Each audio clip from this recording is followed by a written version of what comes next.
주시는 하나님의 말씀은 신약성경 야고보서 5장 7절로 11절 말씀입니다.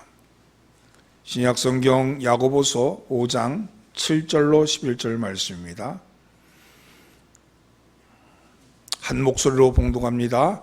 그러므로 형제들아, 주께서 강림하시기까지 길이 참으라. 보라, 농부가 땅에서 나는 귀한 열매를 바라고 길이 참아 이른 비와 늦은 비를 기다리나니, 너희도 길이 참고 마음을 굳건하게 하라. 주의 강림이 가까우니라. 형제들아, 서로 원망하지 말라. 그리하여야 심판을 면하리라. 보라, 심판주가 문 밖에 서 계시니라. 형제들아, 주의 이름으로 말한 선자들을 고난과 오래 참음의 본으로 삼으라. 보라, 인내하는 자를 우리가 복되다 하나, 너희가 욥의 인내를 들었고 주께서 주신 결말을 보았거니와 주는 가장 자비하시고 긍휼히 여기시는 이시니라. 아멘. 할렐루야. 오늘도 예배에 참여하신 천국 순례자 여러분들을 주의 이름으로 환영합니다. 또한 예배에는 나오지 못했지만 영상으로 예배를 드리고 있는 우리 사랑하는 덕정교회 형제 자매들을 주님의 이름으로 문안합니다. 옆에 있는 사람 인사 나누시죠. 잘 나오셨습니다. 앞뒤로 인사하면서 은혜 받읍시다.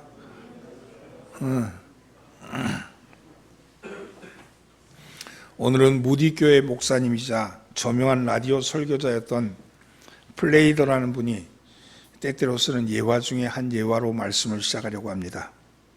어떤 사람이 길을 가다가 한 소년이 담장의 얼굴을 대고로 서 있는 모습을 보았답니다.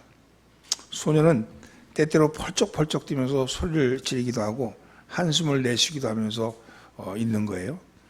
그 사람은 그 소년을 보면서 도대체 무슨 일이기에 저럴까?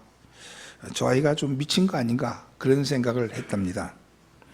근데 알고 보니 담장 너머에서 벌어지는 야구 경기를 그 담장의 구멍을 통해서 보고 있었던 아이였답니다.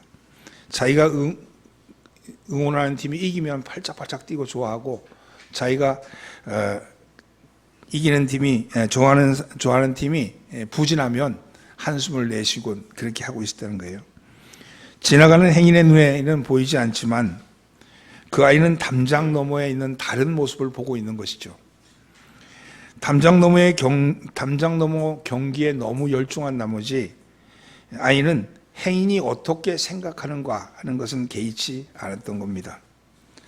자기가 보고 있는 것에 열중한 아이는 다른 사람이 그 모습을 보고 무엇라고 생각하든 그것에 대해서는 관심이 없습니다. 오직 내가 저 안에, 담장 안에 있는 경기에만 열중하기 때문이죠. 아이는 오직 구멍을 통해 바라보는 그 다른 세계, 그 세계를 보고 있는 겁니다. 여러분, 신앙생활도 마치 이와 같은 이치라고 합니다. 하나님과 동행하는 사람의 모습이 그렇다는 거죠. 하나님을 모르는 사람의 눈으로 보면 우리의 모습은 이해할 수도 없고 왜 그러는지 느낄 수도 없죠. 우리는 하나님 모르는 사람들이 알 수 없는 그 보이지 않는 분과 동행을 하는 것이기에 무한한 기쁨이 있기에 우리의 관심은 세상 사람과 다른 곳에 관심이 있기에 그렇다는 겁니다. 그래서 세상 사람들과는 다르다는 거죠. 여러분, 성경에는요, 우리를 이 세상에 대해서는 나그네다 이렇게 말하고 있습니다. 이 땅에서는 외국인이다 이렇게 말하는 거죠. 우리가 예수님을 만나는 순간 우리는 비로소 여기가 우리의 고향이 아닌 것을, 우리의 고향이 아님을 알게 됩니다. 그리고 이 세상이 마지막이 아닌 것을 또한 알게 됩니다. 죽음이 우리의 삶의 막장이 아님을 깨닫게 됩니다. 그때부터는 우리는 우리의 본향, 우리가 가야 할 곳을 바라보고 나가게 되는 거죠. 그때부터 우리는 새로운 시작을 향한 길을 떠나게 되는 겁니다. 아브라함이 네 본토 친척 아비 집을 떠나 내가 지시할 땅으로 가라 이렇게 말씀을 하시자 더 이상 내가 있던 머물 곳이 여기가 아니고 하나님이 지시할 땅이 내가 가야 할 곳인 것을 깨닫는 것이죠. 그것은 바로 믿음입니다. 그래서 믿음은 바라는 것의 실상이요 보이지 않는 것의 증거다 이렇게 말씀했잖아요. 지금 바라는 것의 실상, 지금 눈에는 보이지 않지만 바라는 것이 있다는 거예요. 그 바라는 것을 바라보며 나가는 게 믿음이라고 얘기합니다. 이제 그 실상, 그 증거를 믿음의 눈으로 바라보고 만져보고 그리고 품고 그렇게 살아가는 것이 신앙생활인 것이죠. 여기가 전부가 아님을 알았다면 전부를 찾아 나서야 합니다. 히브리서 11장 16절에 보면 믿음은 더 나은 본향을 사모하며 하나님께서 예비한 성으로 들어가는 것이다, 이렇게 말씀하셨어요. 따라서 믿음의 삶이란 본향으로 돌아가려는 나그네의 삶인 것이죠. 오늘 본문은 바로 이 본향을 향해 돌아가는 나그네가 바로 우리들인데, 우리가 어떻게 이 나그네의 길을 행복하게 갈 수 있을까? 어떻게 가는 것이 행복한 나그네의 길일까 하는 말씀을 가지고 함께 은혜를 나눠보고자 합니다. 따라오세요. 오래 참아야 합니다. 그렇습니다. 인내해야 합니다. 본문 말씀에 보면요, 인내에 관련된 단어가 5번 나옵니다. 길이 참으라, 길이 참고, 오래 참음의 본, 인내하는 자를 우리가 복되다, 그리고 욥의 인내 등 5번에 걸쳐서 오래 참고 혹은 인내라는 단어가 나오는 걸 보면 인내가 매우 중요한 것을 알 수 있겠죠. 7절과 8절 말씀을 함께 봉독합니다. 그러므로 형제들아, 주께서 강림하시기까지 길이 참으라. 보라, 농부가 땅에서 나는 귀한 열매를 바라고 길이 참아 이른 비와 늦은 비를 기다리나니 너희도 길이 참고 마음을 굳건하게 하라. 주의 강림이 가까우니라. 여기 보면 길이 참으라, 길이 참아, 길이 참고 이렇게 말씀합니다. 현대인들은 너무 조급해요. 우리는 나이를 먹으면 먹을수록 인내를 배워야 하는데 나이를 먹을수록 더 조급해지고 참을성이 없어집니다. 교통 신호가 바뀌어서 1초도 되지 않았는데 출발하지 않으면 뒤에서 그냥 빵빵빵빵 거려요. 왜 빨리 안 떠나냐는 거죠. 짜증을 내는 거죠. 인터넷이 조금만 느려도 이제 참는 법이 없습니다. 어떻게 더 빠른 인터넷 제품으로 바꾸려고 벌써 찾으려고 든다는 것이죠. 여행을 가서도 마찬가지입니다. 천천히 경치를 구경하고 풍광을 살피는 것이 아니라 목 좋은 곳에 빨리 목 좋은 곳을 찾아서 사진 찍기에 바쁩니다. 일단 사진 찍고 나면 그 다음부터는 다음 코스로 가기 위해서 또 달려가고 있는 무수의 모습들을 보는 거죠. 여러분, 외국에 여행을 하면 한국인을 알아보는 3가지 방법이 있답니다. 첫째는요, 가이드가 설명할 때 중간에 말 끊고 들어가는 사람도 한국 사람이래.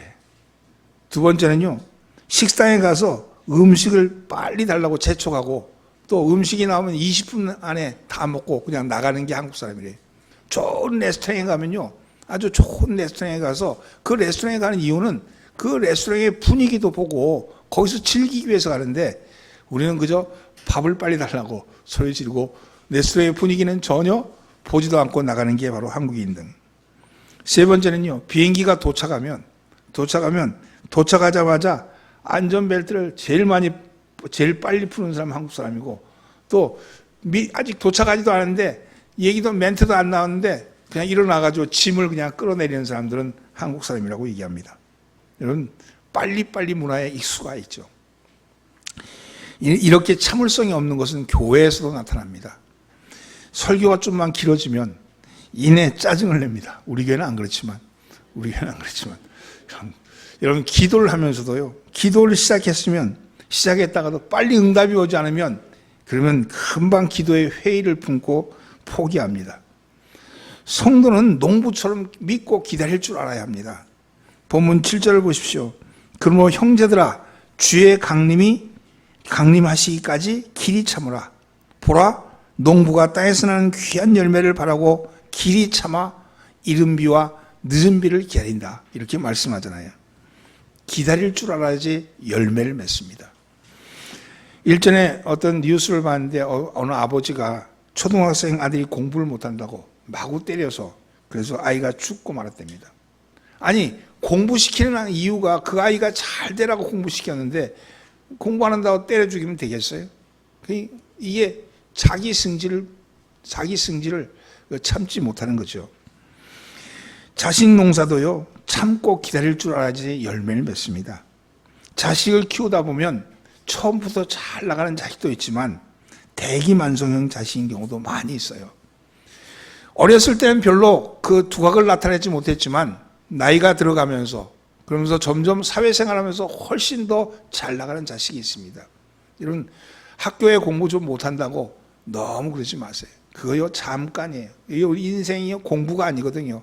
여러분, 공부는요 훈련소고요, 나오는 건 현실이기 때문에 현실에서는 훨씬 잘 풀릴 수도 있습니다. 부부관계도 마찬가지입니다. 참아줘야 돼요. 여러분, 살아왔던 배경, 살았던 자리가 틀린데, 그래서 만난 사이인데 어떻게 갑자기 하나가 되고 그 습관이 같아질 수 있겠습니까? 여러분, 불평이 있으면 불평하기 전에 내가 그를 위해서 좀 더 기도하지 못했다는 것에 대해서 먼저 생각해야 합니다. 성공하신 분들을 보면 재주나 능력보다는 탁월한 인내 때문에 성공한 사람이 많이 있습니다. 자본과 재능이 많고 학력이 좋고 기회가 많아도 인내가 없으면 성공할 수가 없습니다. 결국 성공의 가장 큰 장애물은 재능과 연줄이 없는 것이 아니라 쉽게 포기하는 데 있는 것이죠. 사람은 신이 아니기 때문에 인간관계가 늘 좋을 수는 없습니다. 그러므로 흐리고 비가 올 때 대비해서 고도의 인내 훈련이 필요하다는 겁니다. 왜 하나님께서 이 불의한 세상을 보면서 당장 심판하지 아니하시는가? 그것은 한 사람이라도 더 구원하시고자 하는 그런 하나님의 인내 때문입니다. 기도할 때도 하나님은 당장 우리의 기도에 응답해 주실 수도 있지만, 그러나 하나님은요, 당신이 우리 안에 심어놓으신 하나님의 형상 중에 하나님의 성품이 있어요. 우리 안에 심겨져 있는 하나님의 성품이, 여러분, 그 성품이 드러나게 하시기 위해서, 우리 성품이 자라게 하기 위해서 기다리고 계신다는 겁니다. 기다림과 인내의 시간이 필요합니다. 하나님을 닮아가는 데는 그러합니다. 그러므로 성도는 하나님의 축복의 때를 넉넉한 믿음으로 기다릴 줄 알아야 합니다. 오늘날 많은 사람들이 속성 코스의 은혜를 받는 비결을 찾지만 인내가 없는 성장과 인내가 없는 축복은 없습니다. 교회 세미나 같은 데 가면 막 속성으로 성경 66권을 한꺼번에 탁 주는 그런 속성 코스도 있죠.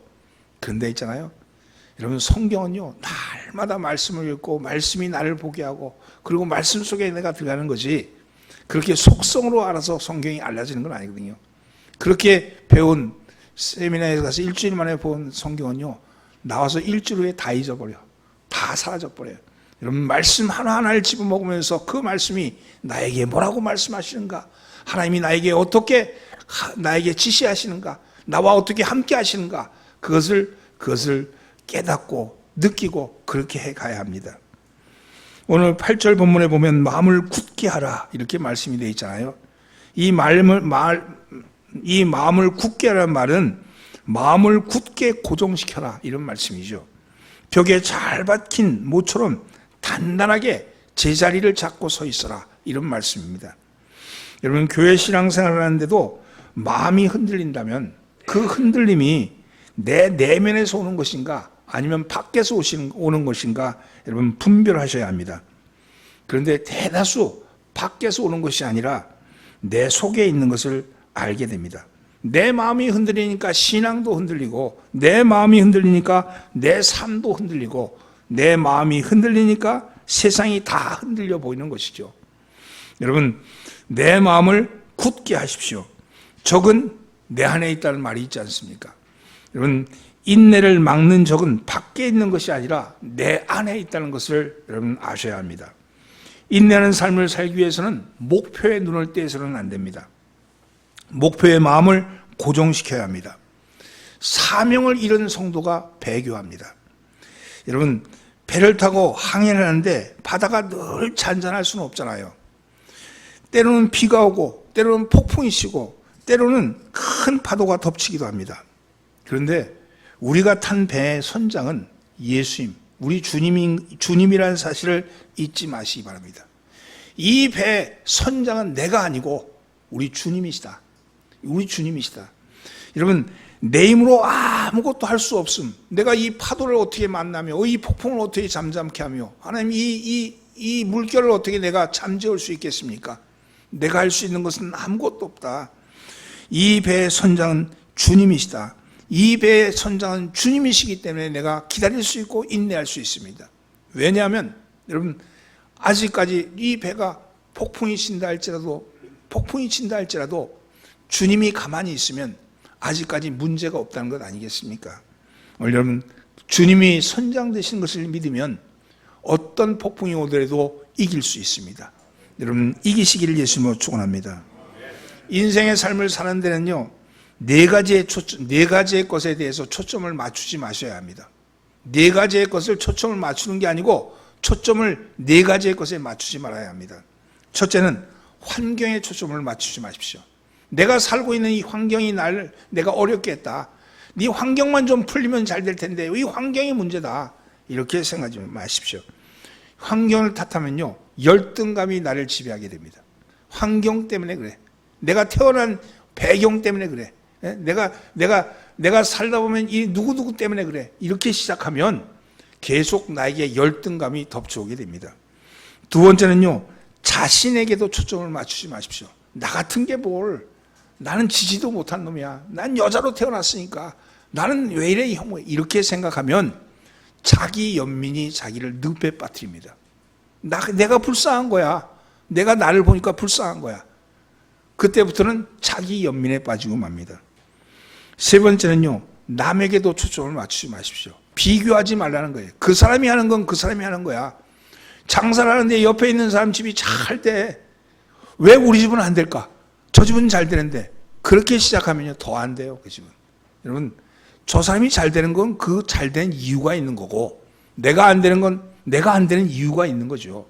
그럼 내가 안 되는 이유가 무엇인가를 살펴보는 것이 우선이지 다른 사람과 비교해서 나를 치면 나는 늘 지질이 못난 거죠. 네 번째는요 현재에 너무 초점을 맞추지 마십시오. 지금 있는 상황, 현재 상황에 날 초점을 맞추지 말라는 거예요. 왜냐하면 하나님이 우리에게 비전과 사명을 주셨기 때문에 소망을 주셨잖아요. 내 소망에 초점을 맞추는 거예요. 소망을 주신 하나님께 초점을 맞추십시오. 여러분 그래야지 하나님의 뜻을 이룰 수 있습니다. 하나님이 나에게 약속하신 약속이 있지. 하나님이 나에게 심어준 꿈이 있지. 하나님이 나에게 심어준 비전이 있지. 여기에 내 초점을 맞출 때 여러분 이 자기 초점에 맞출 때 사명과 비전을 놓치지 않습니다. 삶의 과정도 행복합니다.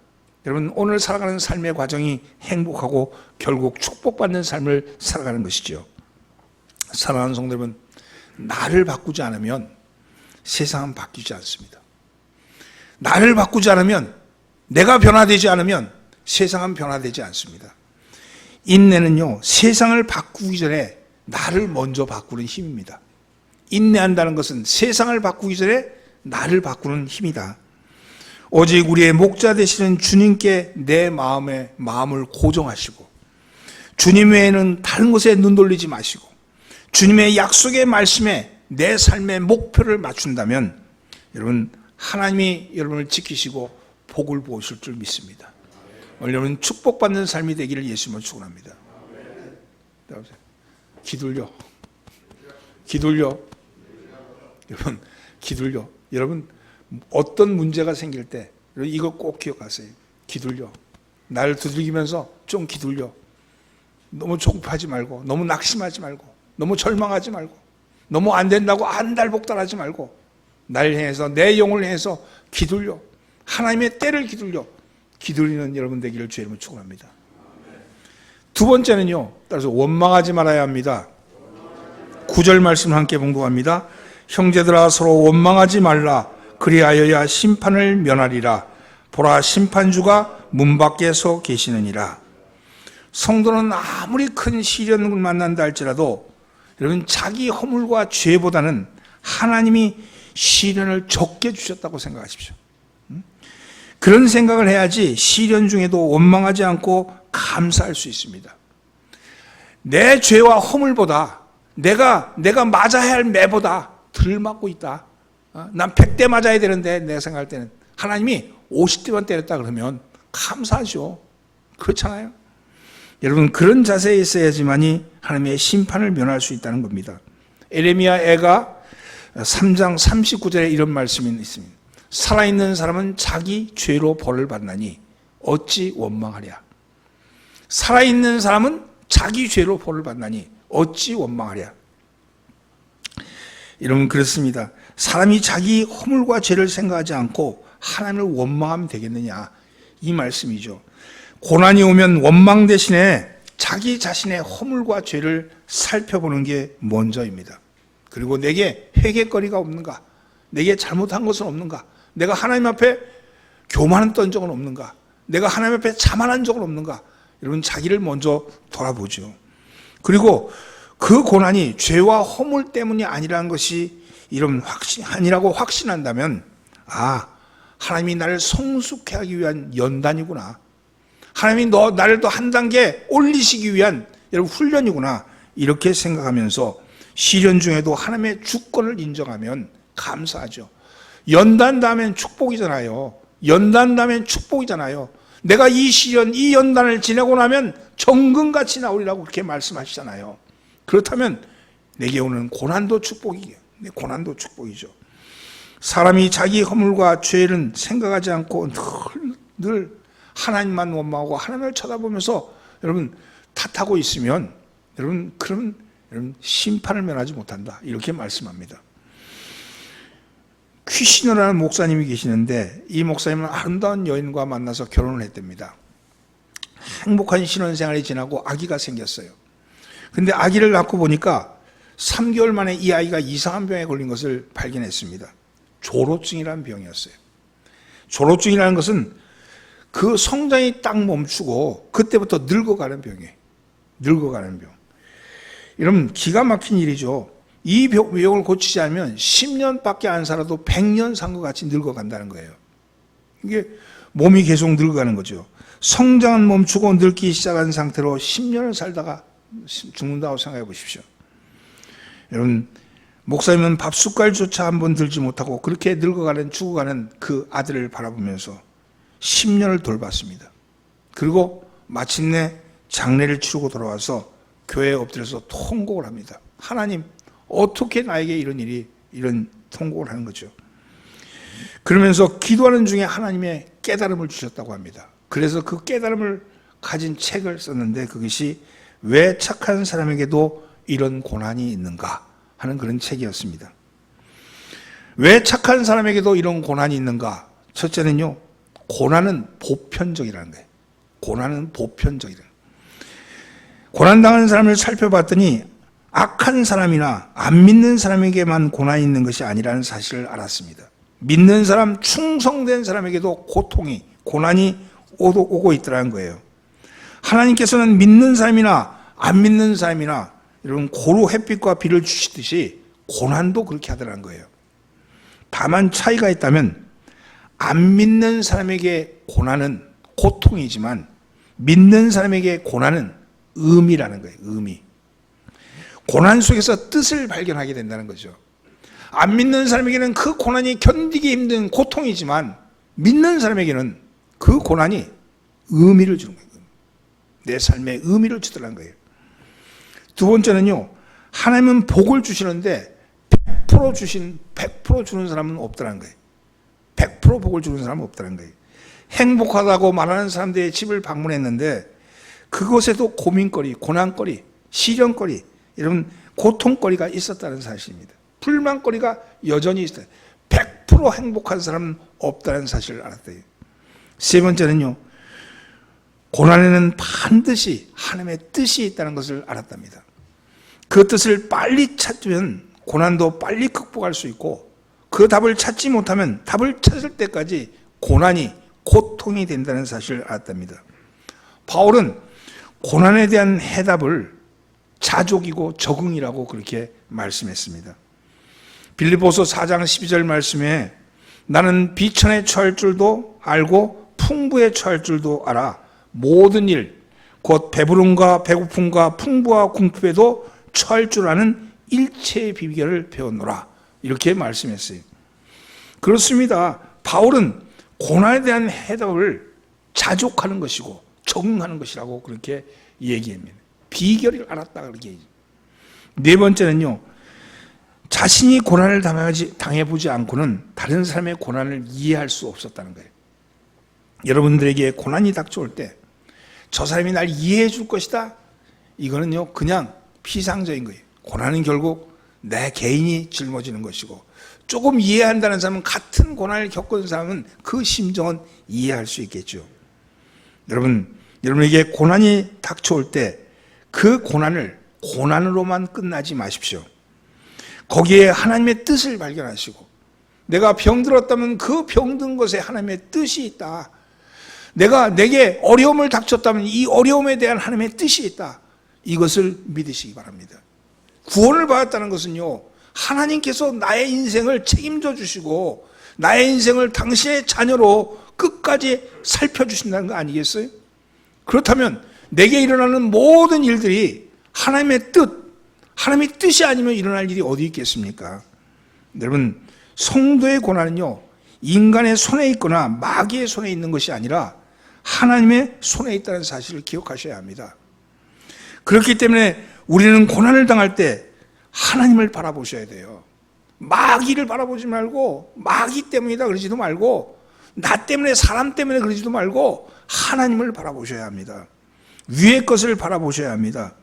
천지를 지으신 하나님, 만물을 운영하시는 하나님, 생사복을 주관하시는 하나님, 고백만 하지 말고 그분을 바라보십시오. 그분을 바라보시기 바랍니다. 어떤 경우는 어떤 경우에든 원망은 최대한 피하셔야 합니다.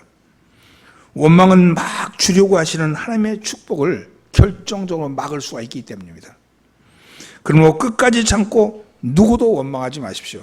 가장 큰 책임은 내게 있다고 생각하고 끝까지 감사와 평안을 잃지 않는 것이 삶의 최대의 지혜입니다.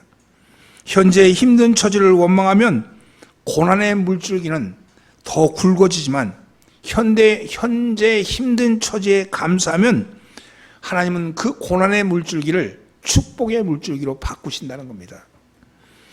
원망은 불신자의 전매 특권입니다. 불신자들은 늘 원망합니다. 조그만 일에도 원망하고 조그만 일에도 불평합니다.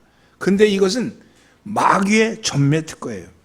그래서 특허권을 사용하려면 값을 지불해야 되듯이, 믿는 자가 원망하면 그 원망의 값을 반드시 지불해야 합니다. 모세가 출애굽했을 때 원망하고 반기를 들었던 고라의 자손들이 어떻게 되었습니까? 그것을 기억하십시오.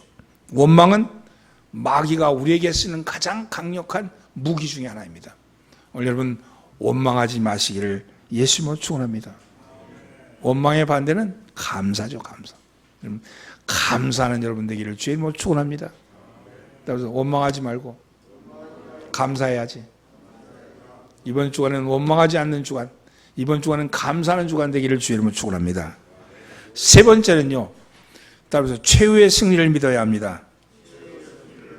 10절 말씀을 함께 봉독합니다.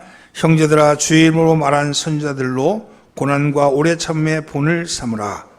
성경에 나오는 위대한 믿음의 선진들은 하나같이 고난 중에도 감사했으며 인내했던 사람들입니다. 어떤 분들은 위대한 믿음의 선지자들은 우리와 다른 DNA를 가지고 있기 때문이다, 그렇게 생각하는 사람도 있습니다. 그러나 그렇지 않습니다. 그들도 우리와 다르지 않습니다. 우리와 똑같습니다. 중요한 것은 그들은 의의 최후 승리를 믿었고, 하나님의 약속을 믿었고, 하나님의 목표를 믿었기 때문에 그렇습니다. 그렇기 때문에 끝까지 사명을 포기하지 않은 것이죠.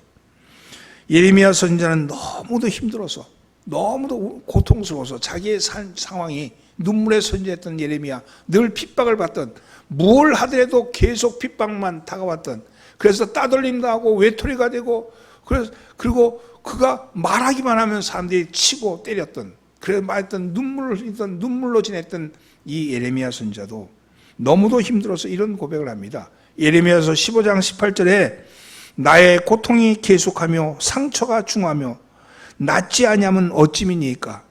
주께서는 내게 대하여 물이 말라서 속이는 시내 같으리이까? 이게 고통 속에 이렇게 얘기해. 나의 고통이 계속하며 상처가 중하여서 낫지 아니하면 어찌입니까? 왜 내 상처는 낫지 않습니까? 내 상처는 왜 이렇게 계속됩니까? 주께서 나에 대해서 주님은 물이 말라버리는 속이는 시내 같으니까. 마른 시냇물인데 그 물이 없어. 마른 시냇물인데 주님 물로 들어가라고 그러셔서 갔는데 거기는 말라버린 시냇물입니까? 나를 속이십니까? 이런 소리를 부르짖습니다. 여러분, 예레미야는 전능하신 하나님을 향해서 속이는 시내다 이렇게 표현하고 있죠. 얼마나 답답하고 얼마나 속이 상하니까 그러겠어요. 엘리야는 한때 로뎀 나무 아래 가가지고 죽고 싶다, 차라리 죽여달라 이렇게 얘기하기도 했습니다. 욥은 극심한 고난 중에 하나님을 원망하고 자신이 탄생을 저주했습니다. 내가 태어난 것조차 저주한다 이렇게 얘기했죠. 여러분, 이렇게 보면 위대한 믿음의 선지자들도 우리와 다름이 없다는 거 아니겠습니까? 그런데 그들은 어떻게 해서 그처럼 위대한 존재가 되었을까? 그들도 잠깐 불평이 있었고 잠깐 원망이 있고 잠깐 주님을 향해서 소리를 질러댔지만 자기의 자리에서 이탈하지 않았다는 거예요. 자기의 자리에서 이탈하지 않았다. 끝까지 기권 타오를 던져버리지 않았다는 겁니다. 그들은 최후의 승리를 믿었고 잠깐 불평했어도 자신의 사명과 비전을 포기하지 않았습니다. 삶이 너무 힘들면 우리도 질문할 수 있죠. 하나님 도대체 왜 이래요? 하나님 도대체 왜 이러시는 거예요? 그런데 도대체 그렇게 하는 것이 하나님이 우리를 향한 최선의 길이기 때문에 그렇다고 말씀하시는 겁니다. 도대체 왜 이래요? 그런데 도대체 그 왜 이래가 하나님의 길이다. 여러분, 그렇습니다. 하나님이 하시는 일은 우리의 상상을 초월합니다. 너무도 신비합니다. 그래서 우리가 이해가지 않을 때가 많습니다. 그러나 절대로 잊지 말아야 합니다. 그것은 11절 본문의 말씀처럼 하나님은 가장 자비하시고 긍휼하신 분이시기 때문입니다. 자비로우신 하나님은 우리를 위해서 무엇이 최선인지를 알고 그것을 해주시기를 원하십니다. 하나님은 선하신 분이에요. 구원받은 성도는 선악과를 따먹고 내가 하나님 된 것이 아니라 하나님을 하나님 되게 하나님께 드렸잖아요. 그러면 내게 일어나는 모든 일에 대해서 내가 이렇다 저렇다 판단하지 말고 하나님은 어떤 하나님? 좋으신 하나님. 하나님은 선하신 하나님. 나에 대해서 선하시고 나에 대해서 좋으신 아버지라는 거예요. 매를 맞으면서 속으로 생각이 나요. 우리 저 엄마가 나한테 계모인가? 이렇게 생각할 수 있죠. 화를 내고 날 야단치는 아버지를 향해서 저 아버지의 계부인가? 이렇게 생각할 수 있죠. 그러나 어머니 아버지는요, 계부가 아니라면, 내 어머니 내 아버지라면 나에게 화나는 것이 있고 나를 때리는 일을 야단치는 일을 할지라도 그 역시도 나에게 잘 되기 위해서, 좋게 하기 위해서 그런 거 아니겠어요? 오늘 나의 삶에 있어서 나의 삶에 문제가 있다고 생각하면 그 문제가 하나님이 나를 괴롭히기 위해서 주신 문제가 아니라 하나님이 나를 향해서 좋은 길로 인도하기 위한 좋으신 하나님의 뜻이 있다. 그걸 믿으시기를 바랍니다. 그러므로 힘든 환경 속에서도 하나님의 선하심과 하나님이 협력하여 선을 이루심을 믿고 결코 사명을 포기하지 마십시오. 씨를 뿌리는 일을 포기하지 마시기 바랍니다. 하나님이 진정으로 축복하는 사람은 즐겁게 열매를 따는 사람이 아니라 고난 중에도 축복의 씨를 뿌리는 사람입니다. 오늘날 많은 사람들이 부자가 되고 생활이 안정되고 건강해지면 좋은 일을 하고 씨를 많이 뿌리겠다고 말을 합니다. 그러나 하나님은 힘들 때 축복의 씨를 뿌리는 것을 더 기쁘게 보십니다. 그리고 열매를 딸 만한 곳에 가서 맹렬히 활동하면서 열매를 딸 것이 아니라 씨를 뿌려야 할 곳에 맹렬히 활동하며 씨를 뿌리셔야 합니다. 하나님이 크게 복 주시는 사람은 즐겁게 열매를 따는 사람이 아니라 인내로 씨를 뿌리는 사람인 것을 기억하십시오. 11절 말씀을 함께 봉독합니다. 보라, 인내한 자를 우리가 복되다 하나니 너희가 욥의 인내를 들었고 주께서 주신 결말을 보았거니와 주는 가장 자비하시고 긍휼히 여기시는 자시니라. 욥은 끝까지 참고 견디며 인내함으로 2배의 축복을 받았습니다. 나중에 보니까 그의 모든 어려움은 하나님의 축복하시려는, 그리고 성숙하게 하기 위한 훈련의 과정이었던 겁니다. 마귀는 욥을 시험하기 위해서 하나님께 시험을 걸었지만, 하나님은 그 마귀의 시험을 축복의 자리로, 성숙의 자리로 우리를 이끌어 가셨다는 것이죠. 그러므로 연단 중에라도 사명을 포기하지 마십시오. 반드시 최후의 승리를 하게 될 겁니다. 지금 우리의 주변을 둘러보면 성공한 사람들이 많습니다. 그 성공한 사람들이 누리는 모습을 보면서 너무 부러워하지 마십시오. 왜냐하면 사실 그들도 극심한 고난의 때가 있었기 때문입니다. 그런 고난의 과정을 기뻐하고 하나님이 축복하신 경우가 많기 때문이죠. 지금 잘 사는 사람 보면서 저건 도둑놈이기 때문에 잘 살아, 그렇게도 얘기하지 마십시오. 우리가 볼 수 없는 거잖아요. 그 사람이 어떻게 살았는지 우리가 알 수 없잖아요. 여러분, 그 사람을 바라보기보다는 나를 향한 하나님의 뜻이 무엇인지를 살펴보는 것이 먼저입니다. 여러분, 그래야지 하나님이 나에게 주시는 의미를 알 수 있고 하나님이 날 이끄시는 뜻을 깨달을 수 있는 것이죠. 여러분, 그런 여러분 되기를 주님으로 축원합니다. 나는 최후 승리를 믿습니다. 말씀을 정리합니다. 우리의 인생은 본향을 찾아가는 나그네의 길입니다.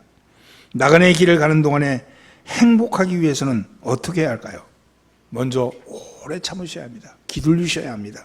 둘째, 원망하지 마시고 가셔야 합니다. 감사함으로 가십시오. 그리고 셋째, 최후 승리를 믿고 하나님에 의해 최후 승리를, 하나님은 좋으신 분이다, 나에게 좋게 하시는 분인 것을 믿으시고 가시기 바랍니다. 그래서 우리가 이 나그네의 길에 가서 각자 때에 따라 들어갈 때는 틀리겠지만 나중에 우리가 만날 때는 함께 만나지 않겠어요? 본향에서 만났을 때 그때 우리가 알지 못했던 그 놀라운 비밀, 눈에 보이는 것 뒤에 있던 보이지 않던 것에 하나님의 손길, 하나님의 영광을 우리가 나누면서 함께 즐거운 잔치가 이루어질 줄 믿습니다. 그런 날을 소망합니다. 기도합니다. 주님, 저희의 인생은 본향을 찾아가는 나그네의 길입니다. 이 길을 가는 동안 저희로 성령의 지켜주심으로 인하여 참을 수 있는 힘을 주시고 인내하게 하여 주옵소서.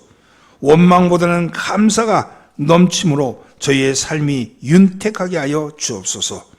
여기가 끝이 아니고 죽음이 마지막이 아니라 예수님이 이미 죽은 권세를 이기시고 부활하심을 보았기에 우리 또한 마지막 날 생명의 부활의 최후 승리를 믿게 하여 주옵소서. 성령님, 저희를 도우셔 연약한 믿음이 강건한 믿음으로, 두려워하는 마음이 담대한 믿음으로, 쇠약한 몸이 건강한 몸으로 바꿔지게 하여 주옵소서. 약한 자를 강하게 하시는 하나님 아버지, 육신과 정신적인 질병으로 고통을 당하는 이들을 위하여 이 시간 기도합니다. 사람의 몸을 입으시고 보이는 하나님을 오신 주님이 이 땅에 오셔서 제일 먼저 한 일이 질병에 눌린 사람들을 건강하게 하셨던 것을 기억합니다. 또한 하늘나라로 돌아가시면서 믿는 자는 부활하게 될 것이라고, 믿는 자는 건강하게 될 것이라고 약속하신 것도 기억합니다. 죽어야 할 때 죽지 아니하는 암덩어리들이 저희의 몸속에서 암약하고 있는데 이 시간 치유의 광선으로 죽어 쏟아지게 하여 주옵소서. 위장과 간과 폐 등 오장육부에 붙어있는 모든 악한 질병들이 소멸되게 하여 주옵소서. 연약한 세포들이 말씀을 통하여 새 힘을 얻게 하시고 찢겨진 상처는 아물게 하시며 쇠약한 기능들은 회복되게 하여 주옵소서. 굳어져가는 폐는 두부처럼 말랑말랑해지게 하시고 뼈와 뼈 사이를 잇고 있는 연골은 원상태로 돌아오게 하여 주옵소서. 수술 후 회복을 기다리는 사람들에게 힘을 주시고 불면증에 시달리는 사람에게 평안한 잠을 허락하여 주옵소서. 기둥처럼 몸을 받치고 있던 척추를 바로 세울 수 있도록 디스크가 제자리로 돌아가게 하시고 머릿속에 뇌세포들이 생기를 받아 살아나게 하여 주옵소서. 믿는 자에게 주신 약속이 이 시간 이루어지기를 원하오며 주 예수 그리스도의 이름으로 모든 질병을 가져오는 악한 것들에게 명령하오니 악한 질병은 예수님으로 떠나갈지어다. 예수 이름으로 악한 질병은 떠나갈지어다. 예수 이름으로 악한 질병은 떠나갈지어다. 사랑의 하나님, 오늘도 우리 가운데 역사하심을 믿사옵고 이 모든 말씀 우리를 권하신 예수님의 이름으로 간절히 기도하옵나이다. 아멘.